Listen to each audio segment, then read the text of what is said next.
elected, or voted in. August 7, 2020 by Anna von Reitz. There is a great deal of confusion about the various election processes that are ongoing, who is being elected to what office and with what authority and by whom. These are the questions that have to be asked and answered. First, there is the great divide between public elections and private elections, or as I describe them, unincorporated elections and corporation elections. The more proper way of describing what happens in a corporation's shareholder elections is that the candidates filling corporate offices are voted in, not actually elected at all. This is another one of those semantic deceits and confusions that result from the use of legalese in common parlance. When you elect someone to public office, they have serious responsibilities and owe their service to the public good. That's why we say that they are doing their public duty when they accept such an office and make oaths, see jurisdiction, or affirmations, land jurisdiction, consciously accepting those responsibilities. But when you, acting as a shareholder, vote someone into a private office in a corporation, you are not actually electing them, you are voting them into office, and they don't owe any particular debt to the public good.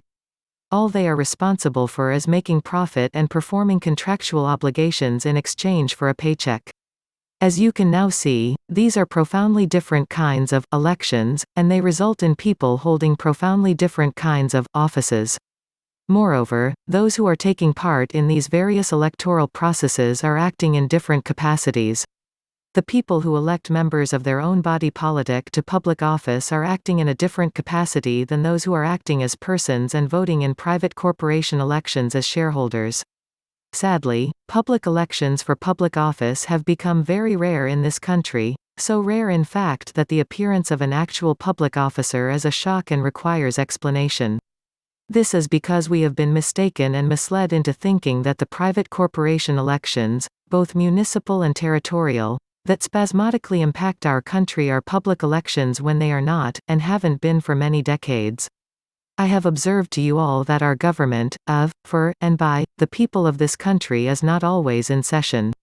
I have also observed to you that we have been misidentified as foreigners in our own country by falsely registering us as British territorial United States citizens soon after we are born, so that we are unable to act as people and conduct actual public elections or hold actual public offices as adults until we rebut these legal presumptions.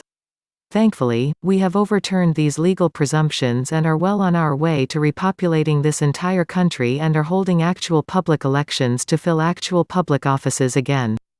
Go to www.theamericanstatesassembly.net. Our process for doing this has nothing to do with political parties. Everything that you see going on in the world of Republicans and Democrats is foreign to us and always has been. These are elections of corporate officers working for the foreign federal subcontractors and their federated, state-of-state franchises and municipal franchise operations.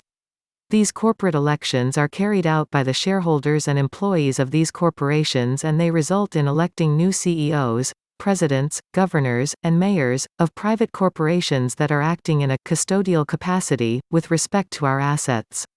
Read that. They aren't our presidents, governors, or mayors. They are occupying private corporate offices that have been given similar names for purposes of fraud and deceit. They are our subcontractors, but they are not occupying our public offices.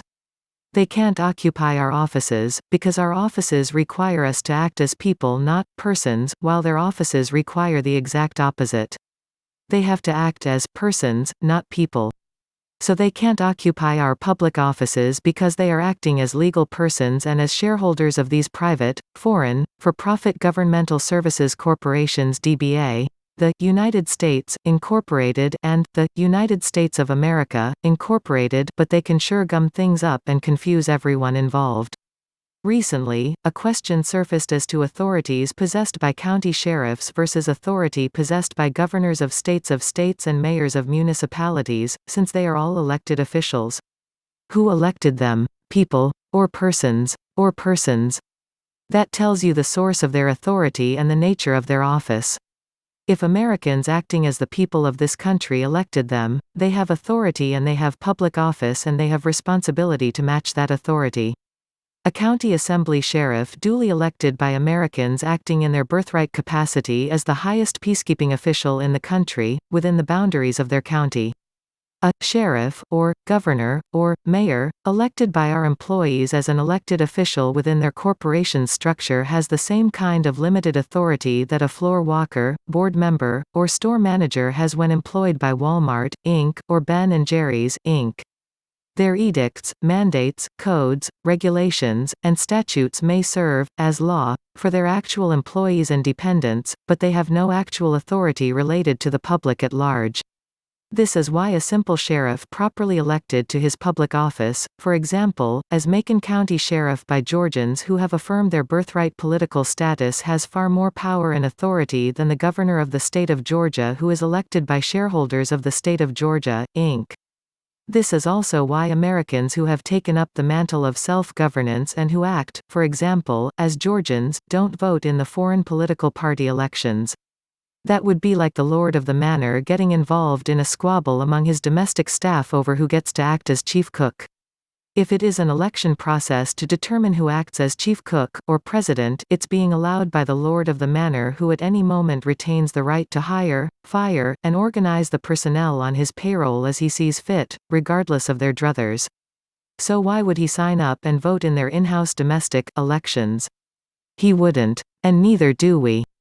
State nationals who maintain dual federal citizenship for any reason can certainly participate in the private shareholder elections of the federal service corporations and should do so, and should vote wisely and in favor of what is best for America. The rest of us are engaged in the actual public election process, which results in people holding actual public office, and doing their actual public duty. Please notice that just as a sheriff may not be holding public office and may not have the authority of public office, not all assemblies are equal. Driving home last night I saw a campaign sign for someone running for an assembly seat in District 4. Whenever you see references to voting districts, or districts in general, you are dealing with what? The District of Columbia government, the British territorial government.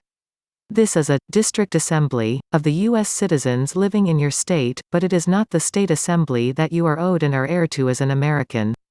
You and your government and your assembly have been unlawfully converted and/or depopulated with malice aforethought by your usurping British and Papist subcontractors. It's up to you to see through the deceits and word games and come home to populate your own country and your own natural jurisdiction on the land and soil. It's also your responsibility to do your public duty and to educate your House staff regarding the authorities, roles, and public laws involved. Most especially, it is your responsibility to teach your public employees where their authority begins and ends, as spelled out in the constitutions. Nobody else can do it for you. https://theamericanstatesassembly.net